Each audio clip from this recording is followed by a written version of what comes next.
സ്നേഹം നിറഞ്ഞവരെ,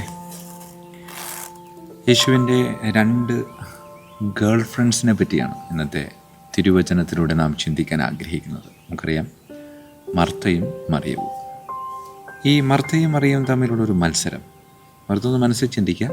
ഈ മത്സരത്തിൽ ഈശോ ആർക്കാണ് സമ്മാനം കൊടുത്തതെന്ന് ചോദിച്ചാൽ നമ്മുടെയൊക്കെ മനസ്സിലേക്ക് കടന്നു വരാൻ സാധ്യതയുള്ളൊരു ഉത്തരവെന്ന് പറയുന്നത് മറിയമാണ്. കാരണം എന്താ? മറിയാണ് ഈശോയ്ക്ക് ഇഷ്ടപ്പെട്ട രീതിയിൽ പ്രവർത്തിച്ചത് എന്ന് ഈശോ തന്നെ പറയുന്നുണ്ട്. പറഞ്ഞ വാക്കുകൾ ഇങ്ങനെയാണ്: മറിയം നല്ല ഭാഗം തിരഞ്ഞെടുത്തു. അതിൻ്റെ അർത്ഥം മർത്ത ചീത്ത ഭാഗം തിരഞ്ഞെടുത്തു എന്നാണെന്ന് നമ്മൾ ഊഹിക്കും. പ്രിയമുള്ളവരെ, ഈ മർത്തയെയും മറിയത്തെയും പറ്റി ചിന്തിക്കുമ്പോൾ ഇവർ രണ്ടുപേരും ചെയ്തത് നല്ല പ്രവൃത്തിയായിരുന്നു. വെറുതെ നമ്മളിപ്പോൾ ഒരു വീട്ടിൽ പോകണമെന്ന് ചിന്തിക്കും. ഇപ്പം ഞാൻ ഒരു അച്ഛനാണല്ലോ, ഞാൻ വീട്ടിൽ ചെന്ന് വീട്ടിലുള്ളവരോട് സംസാരിക്കുമ്പോൾ നമ്മൾ ഒരു പ്രതീക്ഷയുണ്ട്. കാരണം എന്താ? വീട്ടിൽ ചെന്നിരിക്കുകയാണല്ലോ. അപ്പോൾ എന്തെങ്കിലും ആ വീട്ടിൽ നിന്ന് കുടിക്കാനോ അല്ലെങ്കിൽ കഴിക്കാനോ കിട്ടുമെന്നൊരു പ്രതീക്ഷ നമ്മുടെയൊക്കെ ഉള്ളിലുണ്ട്. അങ്ങനെ കുറച്ച് നേരം ഇരുന്ന് കുറച്ചധികം സംസാരിച്ച് കഴിയുമ്പോൾ ആ വീട്ടിലുള്ള ആൾ എന്നാൽ ശരി അച്ഛാ, ഓക്കെ, എന്നാൽ പിന്നെ കാണാം എന്ന് പറഞ്ഞു വിടുമ്പോൾ ആ വീട്ടിൽ നിന്ന് ഒന്നും കിട്ടാത്തതിൻ്റെ ഒരു സങ്കടം ഉള്ളിൻ്റെ ഉള്ളിൽ എപ്പോഴോ എവിടെയെങ്കിലുമൊക്കെ ഉണ്ടാകുമെന്നാണ് എൻ്റെ ഒരു വിശ്വാസം.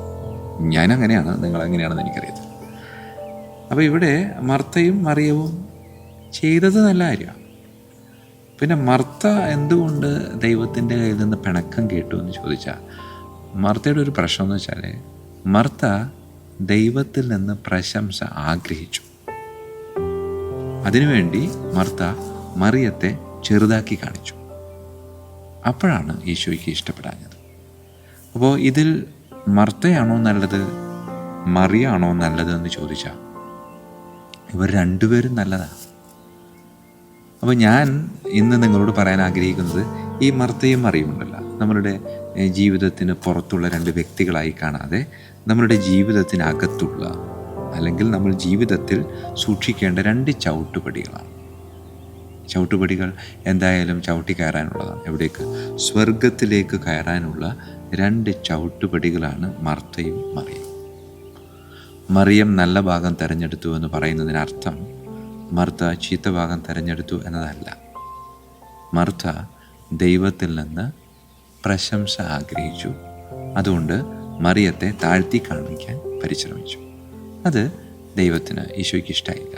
അതുകൊണ്ട് ഈശോ മറിയത്തെ പിണങ്ങിയിട്ട് പറഞ്ഞു, മറിയം നല്ല ഭാഗം തിരഞ്ഞെടുത്തിരിക്കുകയാണ്, നീയും നല്ല ഭാഗം തിരഞ്ഞെടുത്തതാ, പക്ഷേ നീ മറിയത്തെ കുറ്റപ്പെടുത്താനായിട്ട് പരിശ്രമിച്ചു. പ്രിയമുള്ളവരെ, മർത്ത മറിയം നമ്മുടെ ജീവിതത്തിൻ്റെ രണ്ട് അവസ്ഥകളാണ്. നേരത്തെ ഞാൻ സൂചിപ്പിച്ചു, മർത്തയും മറിയവും ജീവിതത്തിലെ രണ്ട് ചവിട്ടുപടികളാണ്. ആദ്യത്തെ പടി മറിയം ചെയ്തത് നമുക്കറിയാം. ദൈവത്തിൻ്റെ പുത്രനായ ഈശോയുടെ പാദാന്തികത്തിൽ സ്വസ്ഥമായിട്ട് ചെലവഴിച്ചു. അപ്പോൾ എന്ത് ചെയ്യുമ്പോഴും നമ്മളുടെ ജീവിതത്തിൽ പ്രാർത്ഥന അത്യാവശ്യമാണ് എന്ന ഒരു ചിന്തയാണ് ഈ മറിയം നമുക്ക് നൽകുന്നത്.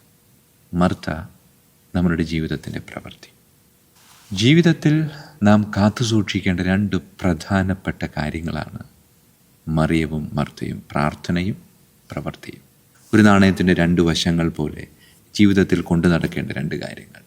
ജീവിതവുമായി ബന്ധപ്പെട്ട് ചിന്തിക്കുമ്പോൾ മർത്തയെയും മറിയത്തെയും നമുക്ക് പല കാര്യങ്ങളോട് താരതമ്യം ചെയ്യാം. നേരത്തെ സൂചിപ്പിച്ചതുപോലെ ഒരു നാണയത്തിൻ്റെ രണ്ട് വശങ്ങളാണ്. എന്തിന്?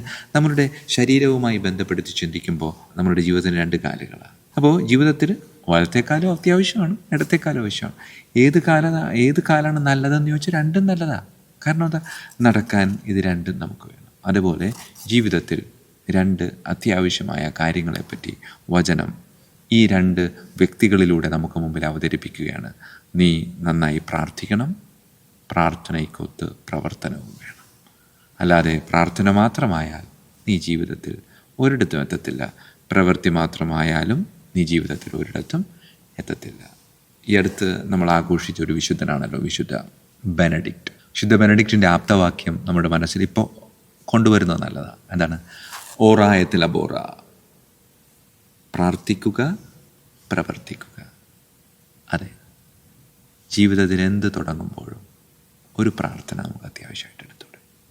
വളരെ എളുപ്പത്തിൽ, വളരെ സിമ്പിളായിട്ട് പറഞ്ഞാൽ, നമ്മുടെ ജീവിതത്തിൽ എന്ത് തുടങ്ങുമ്പോഴും ഒന്ന് കുരിശ് വരച്ച്, അത് ചിലപ്പോൾ വണ്ടി ഓടിക്കുന്നതാകാം, പാത്രം കഴുകുന്നതാകാം, വീട്ടിൽ അടപ്പത്ത് അരിയിടാൻ പോകുമ്പോഴാകാം. എൻ്റെ അമ്മ ചെയ്യുന്നത് ഞാനിപ്പോഴും ഓർക്കുന്നുണ്ട്. അമ്മ അരിയുടെ മുകളിൽ ഇങ്ങനെ ഒരു കുരിശ് വരച്ചിട്ടാണ് അരി അടപ്പത്തേക്ക് ഇടുക.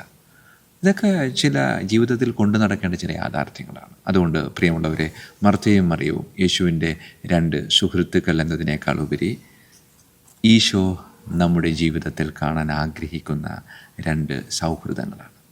ഇത് രണ്ടും ആത്മാർത്ഥ സുഹൃത്തുക്കളായി നമ്മളുടെ കൂടെ കൊണ്ടു നടക്കാനായിട്ട് സാധിച്ചാൽ ഈശോ നാം പോലും അറിയാതെ നമ്മളുടെ ആത്മാർത്ഥ സുഹൃത്തായിട്ട് മാറും. അതുകൊണ്ട് ഈശോയെ കൂടെ കൊണ്ടു നടക്കാനായിട്ട് പരിശ്രമിക്കാം. ദൈവം നമ്മെ സമൃദ്ധമായിട്ട് അനുഗ്രഹിക്കട്ടെ. ഈശോ മിശിഹായ്ക്കും സ്തുതിയായിരിക്കട്ടെ.